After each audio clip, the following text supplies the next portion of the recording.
Welcome, everybody. It's Tuesday, August 18th. It's been a couple weeks since we've been on Talk Openly, but we're back. I'm Jack, and I'm with my wonderful friend Daniel. Hey, Hi, Daniel. Jack. Hi, everybody in Talk Openly Land. Hey. Yeah, thanks for being patient. I had one week where I had to take my cat to the vet, and I was just feeling pretty zonked after that. And then last week I was on a very brief vacation at Mount Rainier, and so yeah, we're back. Happy to be back. I missed you, Jack. I know, I miss you too. Yeah, and I really miss the stabilizing that this gives my practice, you know? Yeah. There's like a level of commitment, Yeah, right? that's right. Uh, That's right.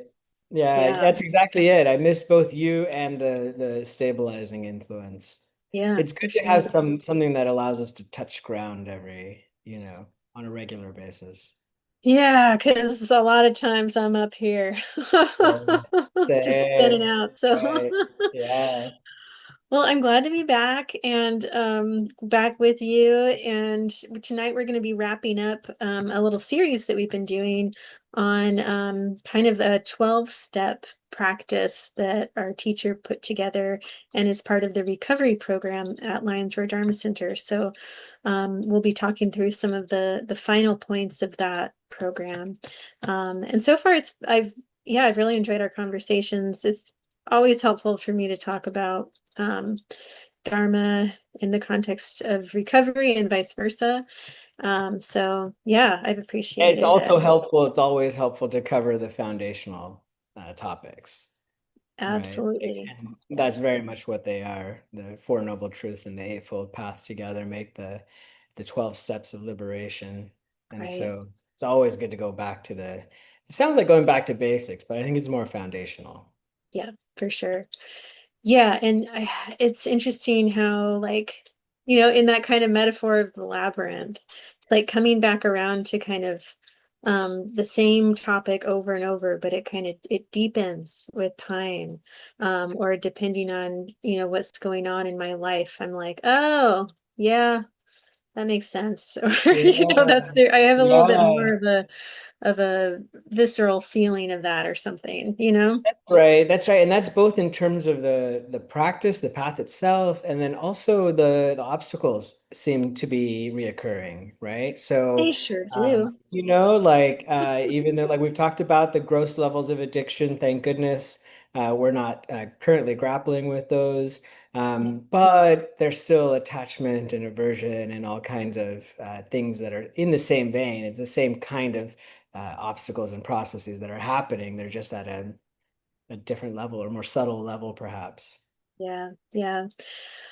Although I'm glad that we can talk tonight about some of the grosser aspects because I feel like I've been experiencing quite a lot of them lately. Maybe we could check in before we jump into that second half of our show. Yeah, Let's yeah, check in yeah. about what life has been like. You want to go first, or you want me to check in first? What do you think? Yeah, you go I'll go first. first. Show us Okay. the way, Jack. Okay. Um, So I've been practicing with Lojong slogans, and have been pretty much every day I'll read a passage or part of a passage from Choyam Trungpa Rinpoche's commentary on the Lojong slogans. Super recommend it. Yep. Um, but this past week, I've been working with one slogan that's about like the four practices. And I can't remember exactly what the, the four practices of what, but it's like making offerings to the Dharmapalas and the Dons are like two of those four.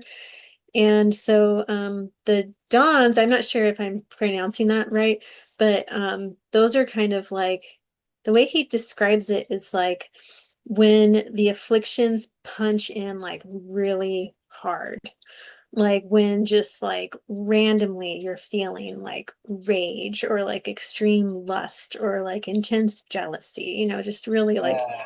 powerfully strong emotions. Um, and I've just been noticing that lately. I think especially since I've been reflecting on this passage of like, what does that mean to make offering to those experiences, right? And that are, represented through these dawn figures. Um, and so what I've been noticing is like, man, I've just like been having these kind of like peak level feelings of like anger or jealousy, like kind of like primal. Like, Okay. yes, there's like a trigger point, but Yeah. when I've been sitting on the cushion with it and really saying like, okay, make offerings, be glad that it's here, right? This is what he's talking about. Welcome it, right? And so Yeah. when I do that, it like goes down below the layer of like this kind of everyday life and feels like this more like just kind of groundless primal energy. Um, Yeah. it's really fascinating. And I'm able to just watch it more. So an example happened last night where I was meditating and I realized halfway through my meditation that I had dropped the ball on a kind of important task that my roommate had asked me to do today or yesterday.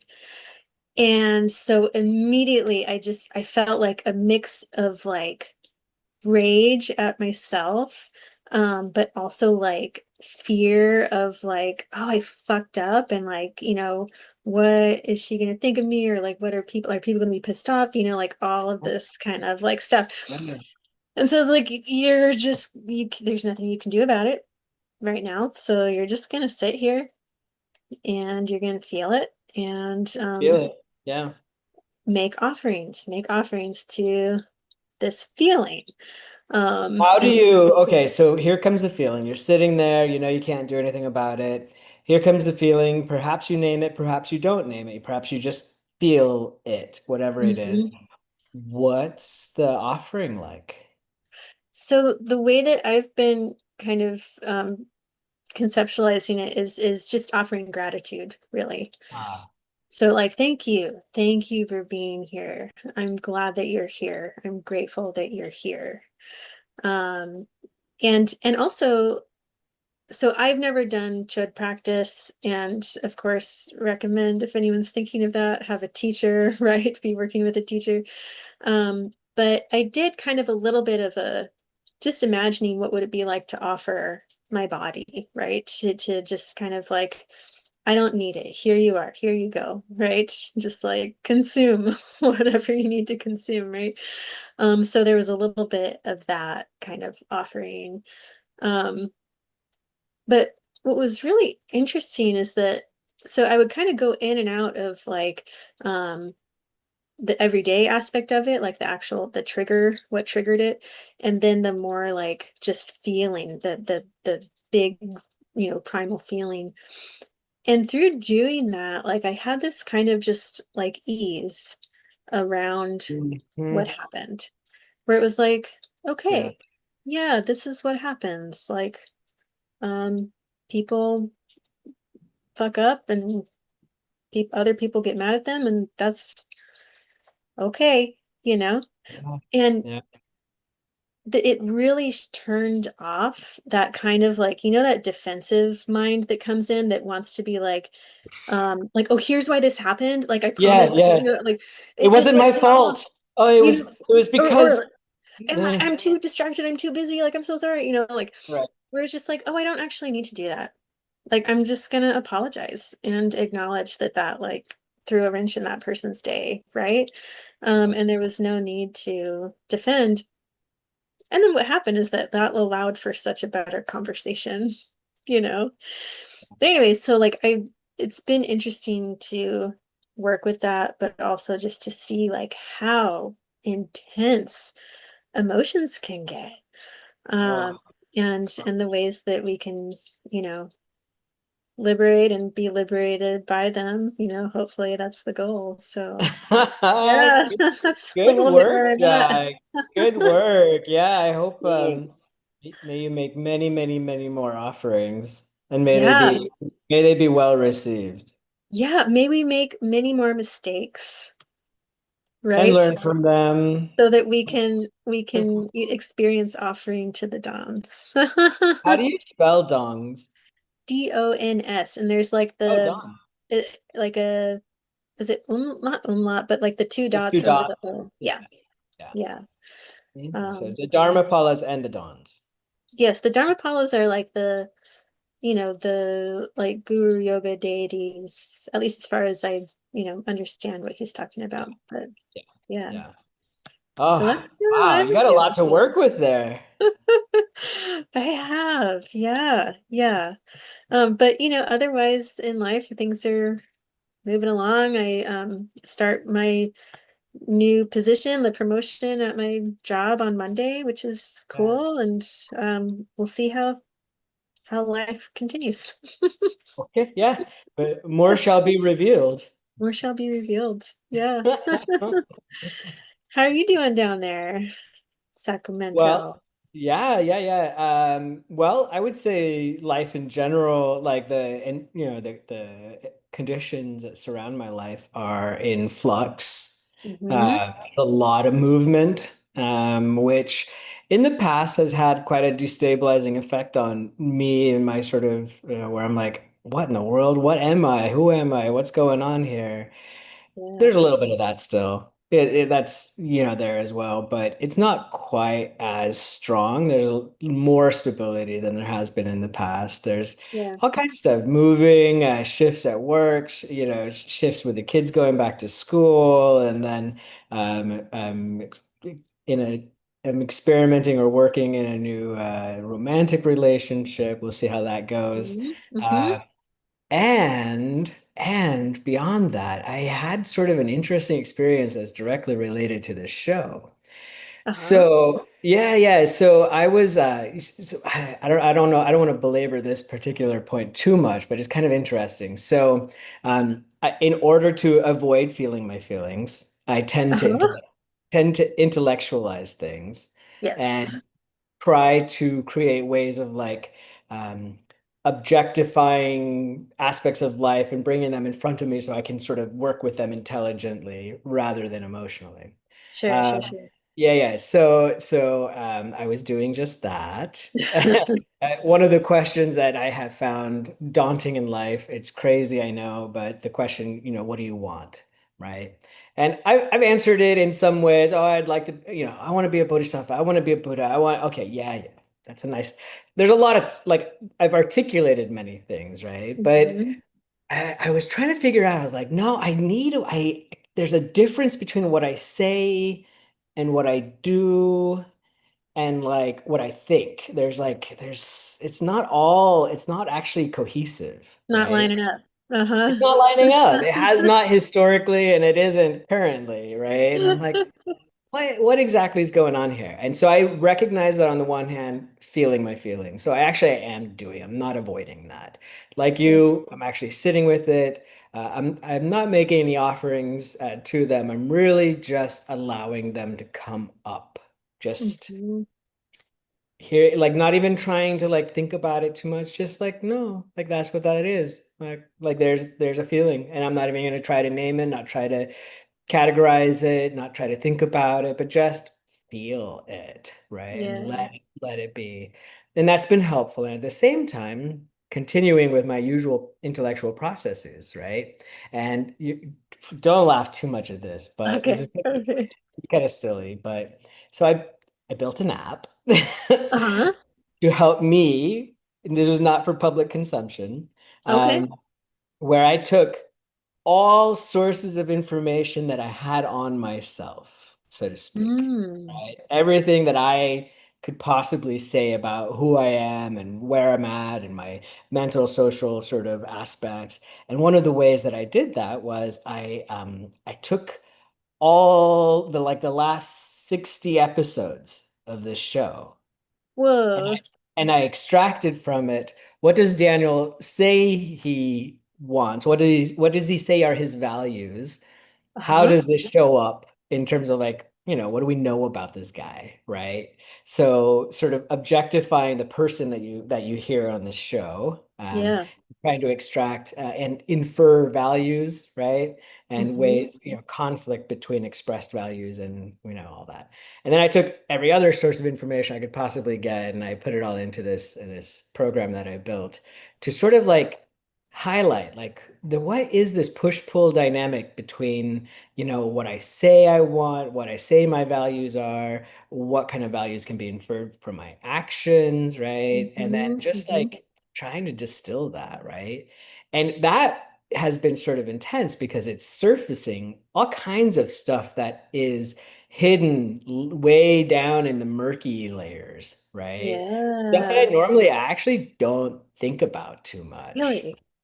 Oh yeah. Oh yeah. Whoa. Yeah, yeah, yeah. And so it's been kind of cool where this application that I built, like it questions me. Like it like and the whole idea is that it actually has this like council of different beings, right? Uh-huh. Every like the council is made up of my guru, a Hmm. psychologist, a friend, a Hmm. stranger, someone who's actually in my life, past self, future self, dying self, and a parent, right? Whoa. That's all. And they all Uh, offer, they all critique me.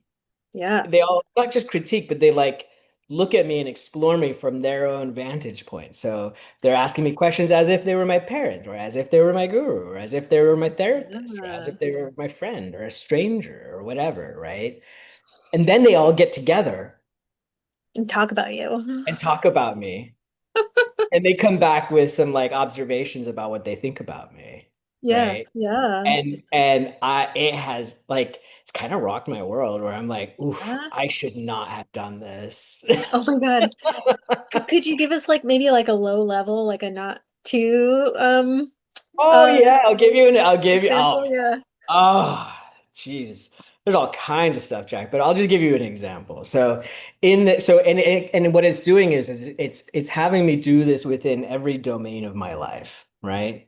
And so it's each domain is it's tiring actually to go through just a single domain. I started Mm-hmm. with body physical self, like physical body. And then after that, because I'm moving and stuff, I was like, well, place is really important, right? Like home, place.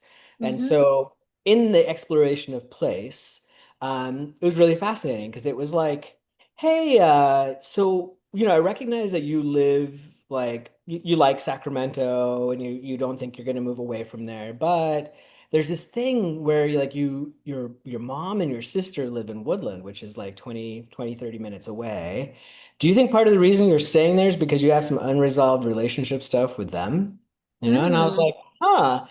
And then I'm like, I start answering the questions honestly, but because each time I answer it, that gets fed into it. It like keeps bringing stuff up. And it was really interesting because one of the things that came up was that in all honesty, like I do in fact want a healthy, close relationship with my mother.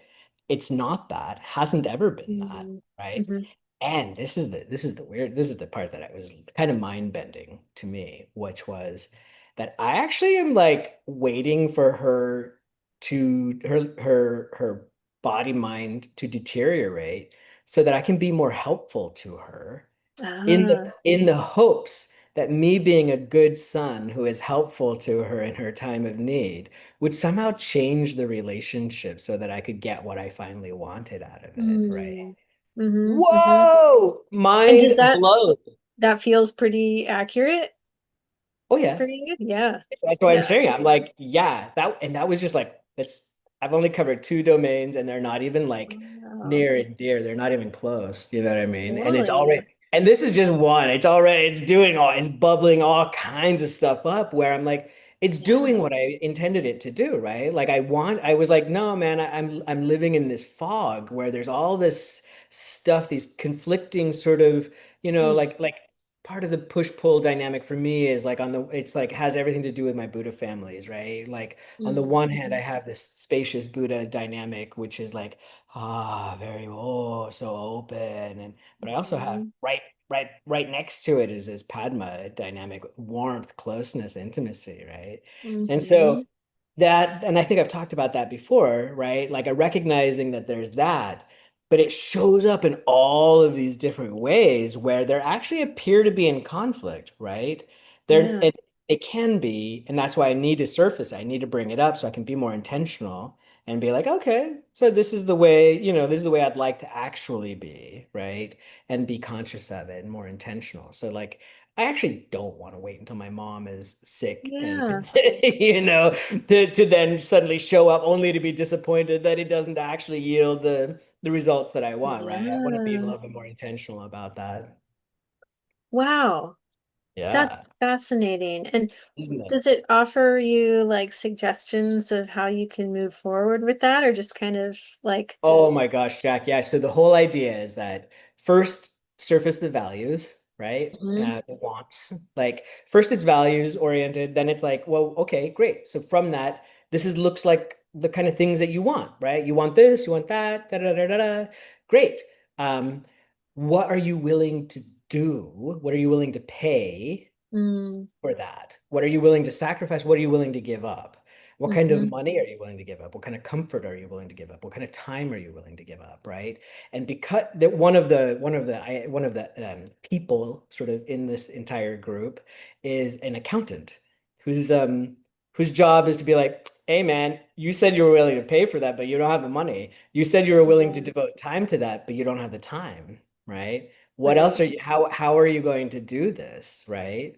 And then one of the worst parts about it, this terrible application, is that it also highlights tensions. So it's like it allows up to 7 tensions to be held at any given time. It won't allow more than that. Mm, You have to resolve mhm, the tensions, but you can keep like 7 of them sort of like around where you're like, I yeah. acknowledge, I see the tension here. And I'm gonna go, like this is what I'm gonna do. And it's super accountability oriented. Like, okay, so you said this, like what concrete action are you actually taking in the real world to make Right. that happen? Right.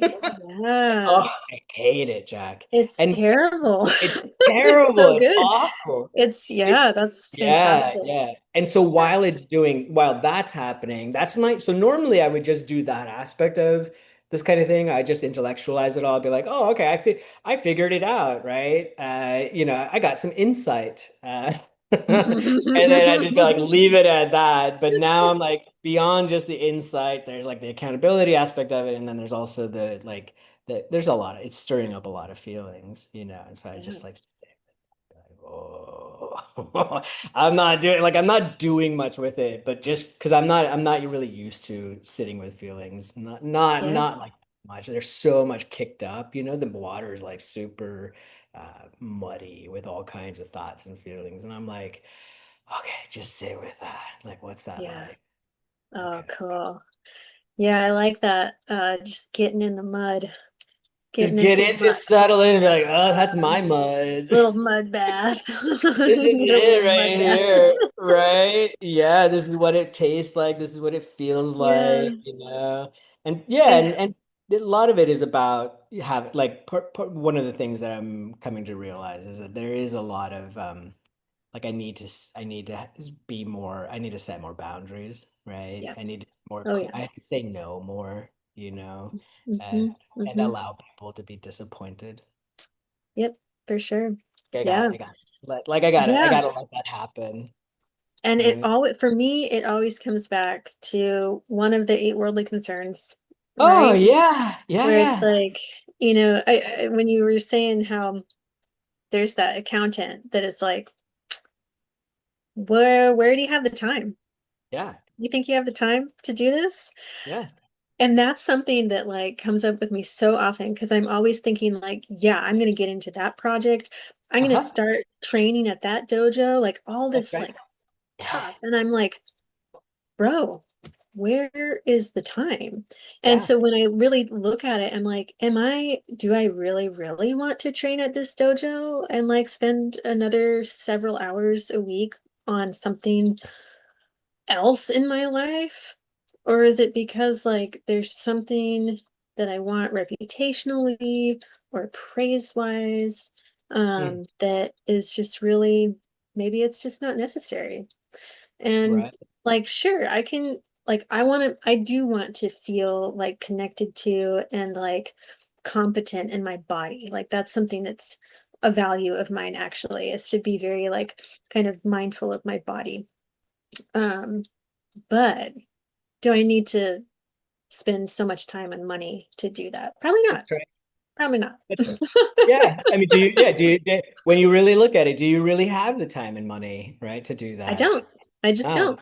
no. No, I'm getting that accountant in my brain though, for sure. Getting it up It, there. it's important. There's actually one other form of accounting that that's really kind of messing with my brain a little bit. So one of the things that it'll ask me is like, so I'll give you one more example, then we'll move on. But Yeah, yeah. there was in the body stuff, it was like, do you even have like a health directive about like, you're 50 years old or you're 49 or whatever, like, you got kids, you care about them, like, do you have like an advanced health directive or whatever they call that, right?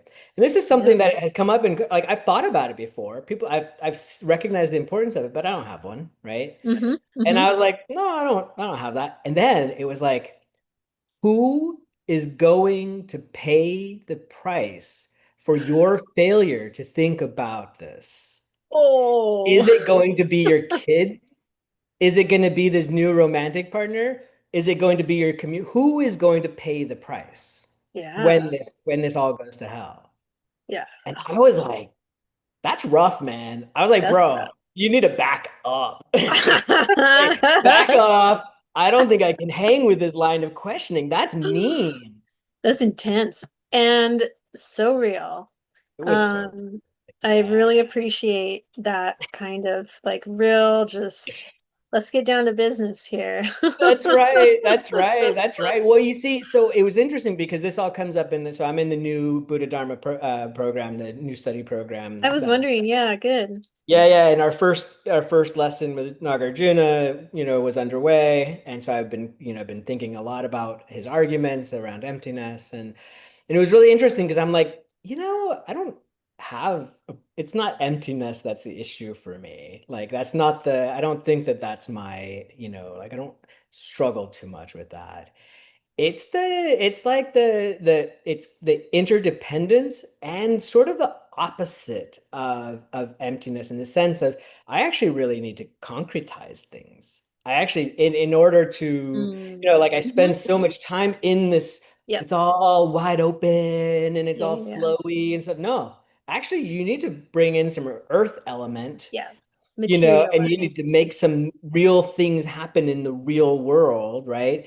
And you have to recognize that you are not alone, right? And that's where that line of questioning was so helpful, where it's like, no, your physical body is going to deteriorate and somebody other than you is going to pay the price. What do you think about that? And I was like, whew, that's Yeah. some real talk. That's what I need to Yeah. hear right there. Yeah. That's spicy. Yeah. Well, and Yeah. that's one of the things, like, that's, I think, what the hardest part of therapy is moving beyond the insight, right? Yeah, And being like, okay, and how are you going to apply that to your everyday life? How are that's you right. actually going to have that impact your life, your relationships, all these Yeah. things that you're saying are in trouble. Yeah, yeah, yeah. So I actually it's hard. I actually took the whole like Reader's Digest of who Daniel is and his values and yada yada yada. And I had so the Notebook LM podcast feature.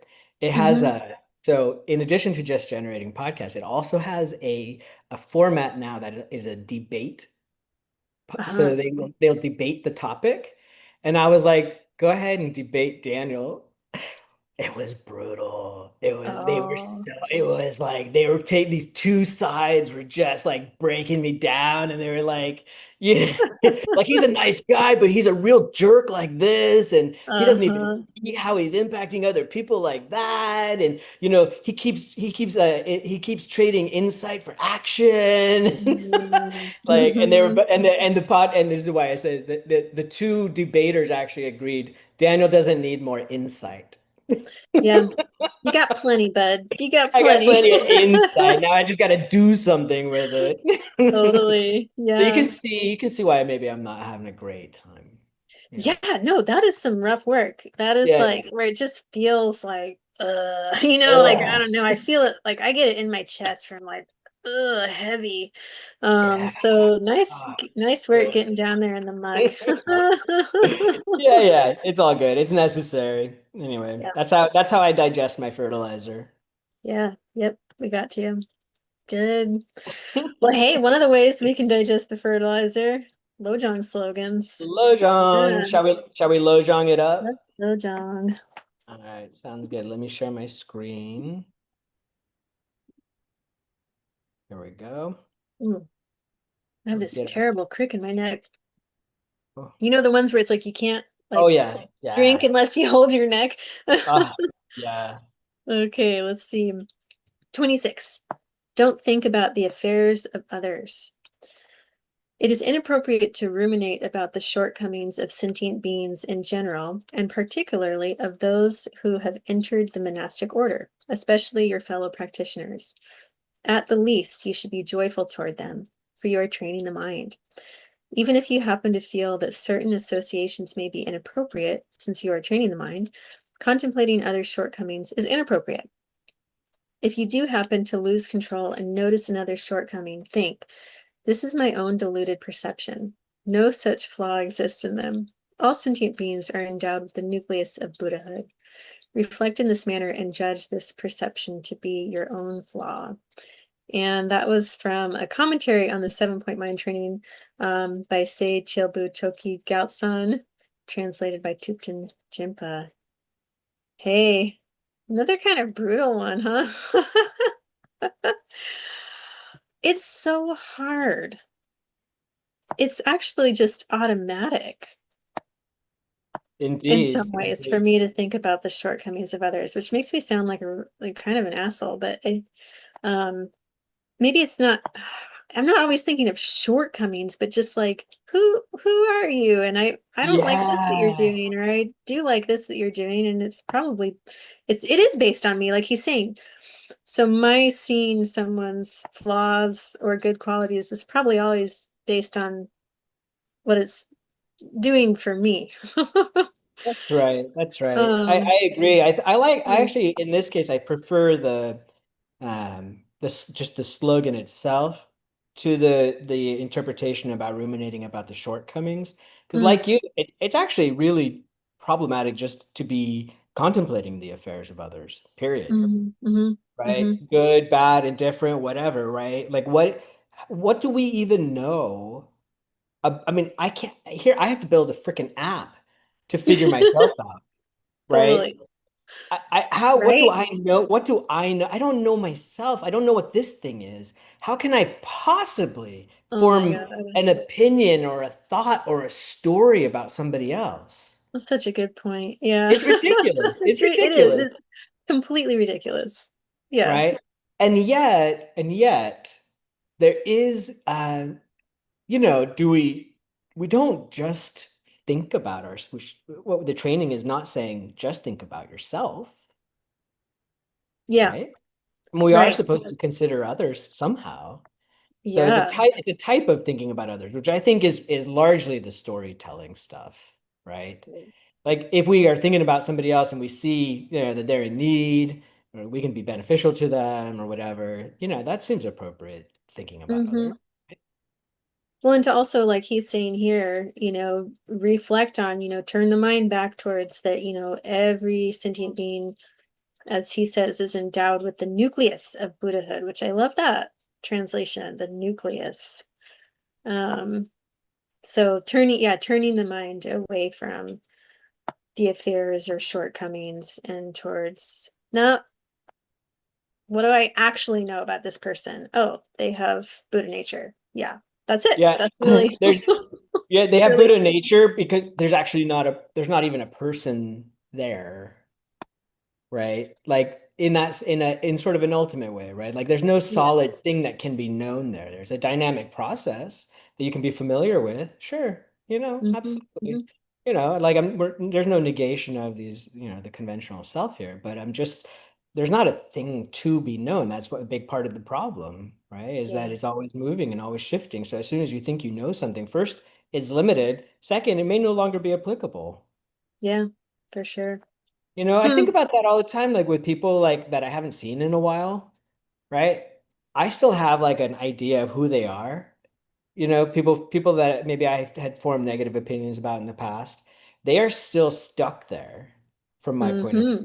If I were to think about them, they are still the jerk. They're still this. When I Right. myself, oh my gosh, no, I've changed in a million different ways since then. Uh-huh. Yeah, yeah, yeah, for sure. Yeah, Yeah, especially thinking about like exes. That's one that they really get kind of cemented. oh, they're They, locked in. they're You locked in, know right? them. They're no good, or they're the wonderful, one or the other. But Yeah, yeah, yeah, yeah. they're not So neutral. That's funny. for dang sure. Oh man. Oh, who do we have here? Ooh, that's cool. Ooh, Buddha Emanation. Amitabha. Nice. Yeah. Oh, Beautiful. emanation of Buddha. Yeah, all right. Very cool. I like the kind of double Me flame too. Yeah. halo here. Yeah, sweet. All right. Well, hey, We're gonna speed run. we're gonna speed run? Yeah, okay. Okay, tell me where are we at? Let's go. So we left off, we're only halfway through, I believe. How? Um, yeah. So we left off, I believe, on right thought. Next, we Yeah, have right speech, right action, right livelihood, right effort, right mindfulness, and right concentration. that's a So lot. it's a We're gonna lot. get through it. Come Yeah, on. yeah. Yeah. Yeah. Right speech. That's the within the context of recovery, the purification process, asking for forgiveness without judgment and being willing to forgive others. I used to have a little like a Buddhist prayer of forgiveness that hung on my door. And basically it's like, like I forgive, those who have, in some way they've harmed me. And I want that, I ask for their forgiveness. But then my favorite was the very last thing. If there's something I'm not yet ready to forgive, I forgive myself for that. I really like that. Me Yeah, too. yeah. Um, I appreciate the 12 steps for this, one in particular of that honesty, right? That kind of like what's the language they use to describe that? Just kind of taking like a bare look at your life, really taking account. In Um, inventory, right? exactly the inventory. And so in that inventory, finding like, oh yeah, that's where that's where I've notched a few negative negative points there. And yeah, asking forgiveness, like it's complicated because sometimes I know people don't want to hear it, or are not in a place to hear it. Um, and so sometimes forgiveness does have to just be for oneself, like Right. I forgive myself for doing Well, that yeah, shit. I think you're actually what you just said blended right speech with what is the next step, right action. The Oh, inventorying sure. process there is where we make the list of all persons we harm and actively make amends to them, unless to do so would be harmful. And this has always been one of my issues with 12 step in general, is that it some aspects of it seem incredibly selfish and self-centered, right? The Mm, making amends part of it can be so self-centered, sure. right? Like where it has nothing to do with the person you harmed. Yeah, you recognize you harmed them, but you coming to them is all about you and your recovery and your process and you Mhm. doing the steps and has nothing to do with that other being. You're just using them like you always did in the past. Mm. Right. And that's like one of those, that's where I'm like, I think these things need to be taken slowly. Totally. I've seen it rush through and it just feels wrong to me. It Yeah. doesn't feel like if it's not authentic, it's not genuine, if you're not really considering the well-being of the other person in this, my suggestion is don't do it. Like wait. Like Hmm. let that forgiveness come first within. Let that, let that process really sit with you before you ever attempt to reach out to another being that you've harmed. Because you might just be harming them more. Yeah. Yeah. Yeah. How tricky, huh? Mm-hmm. Um, well, and then like I feel like too, um, asking for forgiveness and like making amends obviously has to be so much more than just speech. It has to be the action part. And so really the best thing is like, how am I living my life in a meaningful, ethical way that shows that I'm no longer doing the things that harmed. Right. I've changed. I've actually changed rather than just feeling bad. Right. Right? Right. Yeah. Yeah. That would Because be, feeling bad just, yeah, doesn't get you anywhere. yeah. And not just that, but like to me, that's like the ultimate amending. Because a lot of times when we think of amending, like it's true. If you stole from somebody, you owe them some whatever. You know what I mean? Like there's some Hmm. amending that you need to do there to make them whole again, to fix the harm that you've caused. If whatever, if you broke something, you got to fix that part of it. But I think that beyond that type of thing, I think the real amending process is the one where you can truthfully say, this is how I recognized how I harmed you and other people. And, this is the actual concrete steps that I've taken in my life. It's not just insight, right? This is how it has transformed my life. And this is my commitment to making sure that I don't do that to you or anybody else ever Yeah. again. Right. Yeah. Yeah, and that does kind of tie into the next one, right? Livelihood. So really changing our lives by making sure we've aligned, what we do with the majority of our day, to be something that's ethical. Um, I really like the first part of this where it says we simplify our lives. Um, and I like that that's tied into livelihood. Mhm. Um, but we simplify our lives, realizing we are all interconnected, and select a vocation that supports our recovery. Um, I'm also thinking now, especially as that line, we simplify our lives, is that also outside of vocation in some way needs to be simple too. um not taking on too many hobbies, not to, right, like kind of what I was mentioning earlier was like, um just throwing things onto the schedule because I can. Really being mindful about how am I living my life both at work and outside of work that's meaningful and intentional, because it's impacting not only myself but everyone around me. I like that you bring this up because in addition to, so it's easy to say that that this particular step, oh, you shouldn't be a hitman or you shouldn't be selling drugs or Easy whatever. peasy, right? Right? Like that's all it is. But like the simplification part, realizing that we're all interconnected actually comes down to the fact that we have to realize that it's as our teacher says, it's a gift exchange, right? So we have to have enough energy reserves. We have to have enough capacity, enough time, enough resources that we can actually be there for other people, right? And Mhm. especially for people in recovery, we generally have been takers rather than givers. And so it's important to intentionally create time and resources that are available for the benefit of other people. What kind of a bodhisattva can you be if you never have time to help Mhm. someone? Mhm. Because you're so Yeah. busy. Oh, you got busy, busy, busy, busy, right? That's actually a form of laziness here in the West, Yeah. right? And Yeah. so don't be lazy with busyness. Yeah. Oof. That one's hard for like an overachiever. Yeah, it is. Yeah, it is. It is helpful then to like reframe it as laziness, right? Because it's like, well, I don't want to be lazy. No, So no, no, I gotta no. drop some shit from my schedule, right? That's right. That's right. Exactly. Because it's not actually what is that what you actually want your life to be about, right? Right.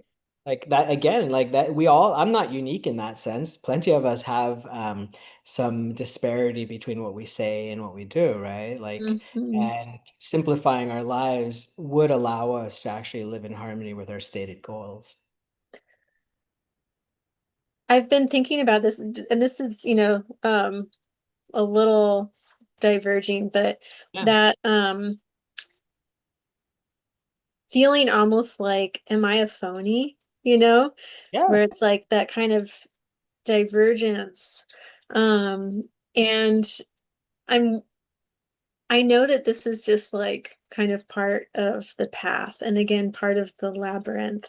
But it's just so interesting to see like, oh, I'm doing all this practice and I'm still a crazy sentient being. I'm so crazy. I'm Right? so crazy.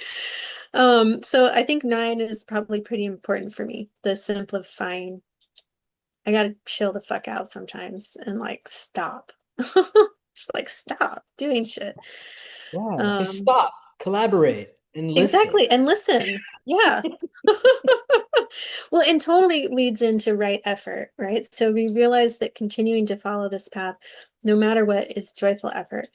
And joyful effort is very different from busyness. Um, Joyful effort is that intentional, I know why I'm choosing to do this. Or you know, I'm waking up at this time because the effort that I put into meditation matters and is helpful to That's myself and right. to others, right? Yeah, and it's interesting how effort has to be balanced, that it's the whole idea of not, not too tight, not too loose. You and I, for many years now, have talked about this over application of like energy, like this Mm-hmm. strong, like, oh, I'm gonna do, and we equate Mm-hmm. that with effort. But there may be effort to resist that urge as well and have some grace with ourselves, right? I Sure. recognize that with myself, because in the old days, if I would, like fall off my daily practice, it would take a lot to come back. I would Yeah. just be like, well, I screwed that up, and I'd fall into this trap of perfectionism, and I'm no good, and I'm never going to Yep. do Yep. this, and so on and so forth. Now, I see it as right effort when I say like, yeah, that's right. It's been a couple of days since I Yep. meditated. See that? And now I'm just going to sit my ass down and I'm going to meditate I'm gonna because meditate. like I know Totally. like yeah, that's just how it is. This is a long, long, long path that Yeah. we're on, and It's so long. like Yeah. just don't give up. You got to keep going. Right. Yeah. And it's like, so I had those few days last week where I was at Mount Rainier and I was Yeah. very aware that I was not meditating, but I was just like, okay, then just that's what you're doing. And so just be conscious of that.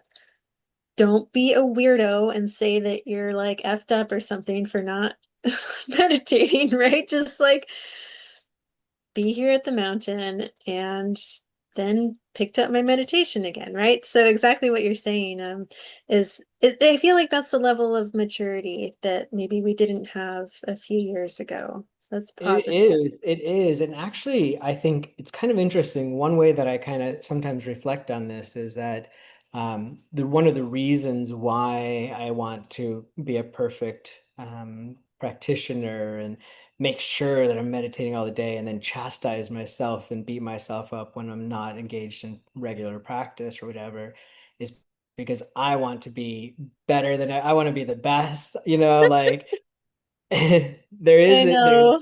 it's a bit of an ego trip. And then in these times where, if I was in the same situation, hiking a mountain or whatever, and when I recognized that I wasn't meditating, I think it's actually one of those things to be like, it's very humbling to say like, right, you're a sentient being and you're not a bad person because Yeah, you missed it. Like, this is not like God's not going to punish you for this, exactly. right? There are no Dharma police. This is about you. Like, check in, like, and that process of being mindful, right? In fact, that's the very next step, right? Right, mindfulness.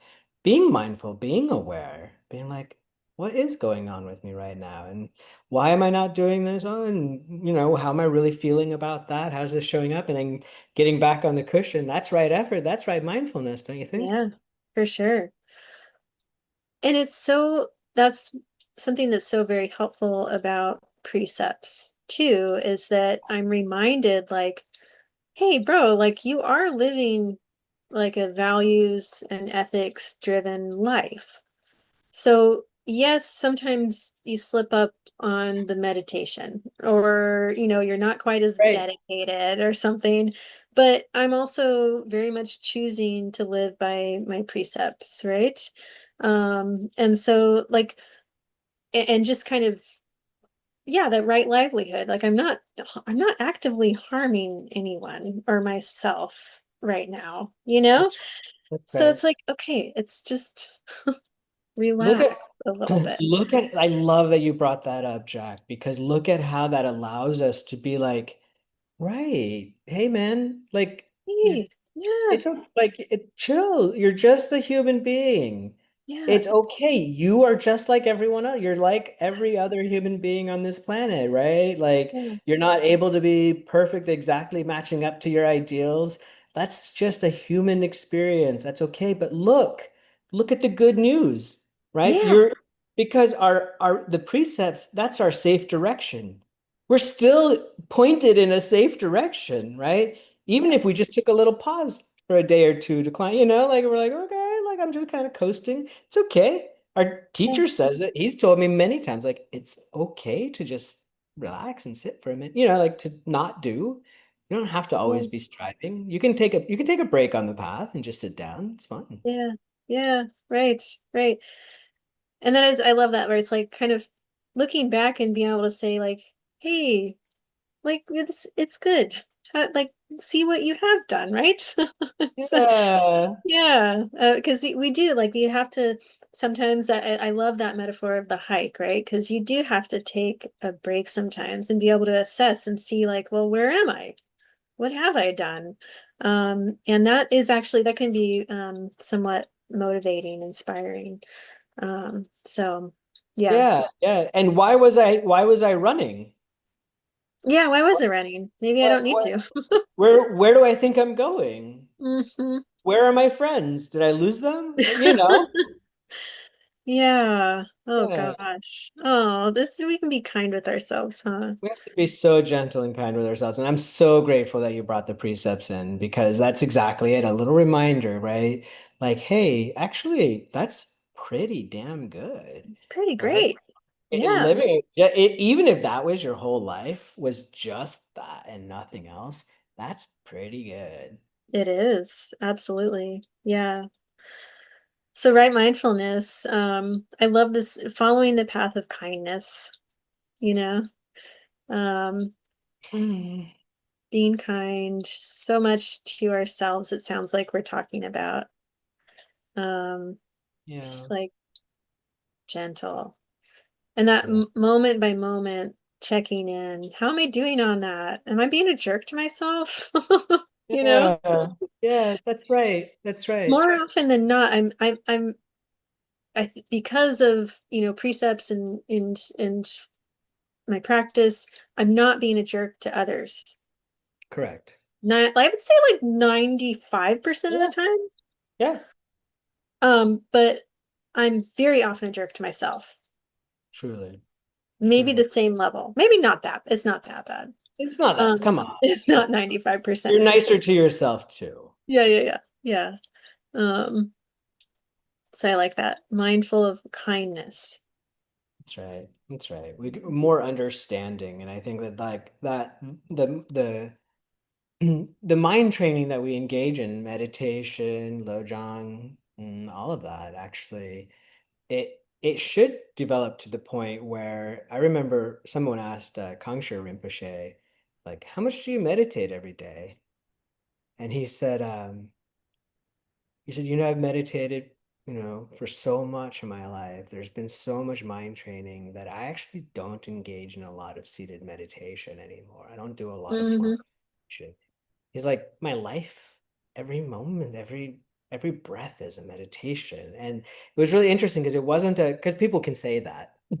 Yeah, You know, sure, sure, sure. it's easy enough. People be like, well, I don't need to meditate because every moment I'm meditating, right? Like, okay, good for you. But but, but like I think that the whole idea is that we're creating this pattern of mindfulness that should exist in post meditation, right? Yeah, right, Yeah. right. And so so of course we want to come back.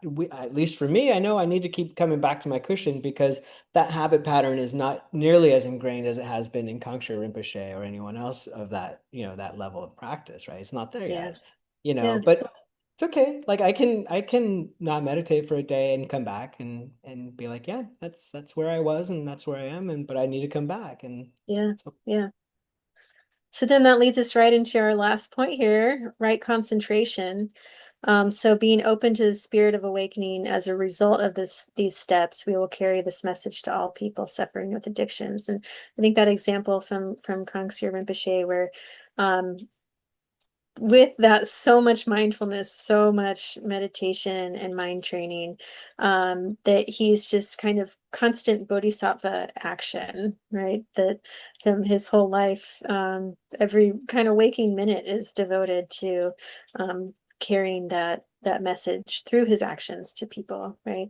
I find Um, it really interesting that this falls under right concentration, yeah, right? Yeah, because I at first I'm like, I don't really see it, right? How does being open to the spirit of awakening as a result of these steps, carrying the message to all people suffering with addictions, how does that fall under right concentration? But I believe my takeaway from that is that the effort that we put into developing concentration is become skillful means, right? In yeah, terms of helping other people. So if we're able to focus, if we can be mindful and we can be focused, right, then it's not just an aspiration, an aspirational bodhicitta. It can actually be like engaged bodhicitta, like actual lived experience where we really are taking all of that compassion, all that wisdom, all that everything, and we're actually applying it to what's whatever is showing up in our lives and these other people mhm, in their lives, their sources of suffering. yeah, absolutely.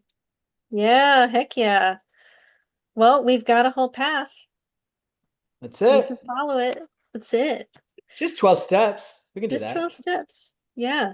How Yeah. compassionate that, we have this lineage that has really spelled it out for us.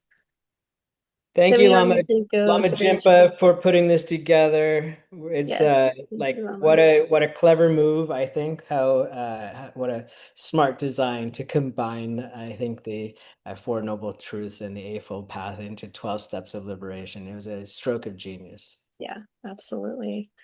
Oh, Daniel, thanks for going through this Thank together. you. And thank you for grounding me, Jack, as you always do. I really appreciate you and our conversations. And thank you Same. to all of our listeners. Hopefully, this was a benefit too. Absolutely. Yeah. And thanks for all who are listening. If you can make a donation, lionsroardharmacenter.org, we'd certainly appreciate it.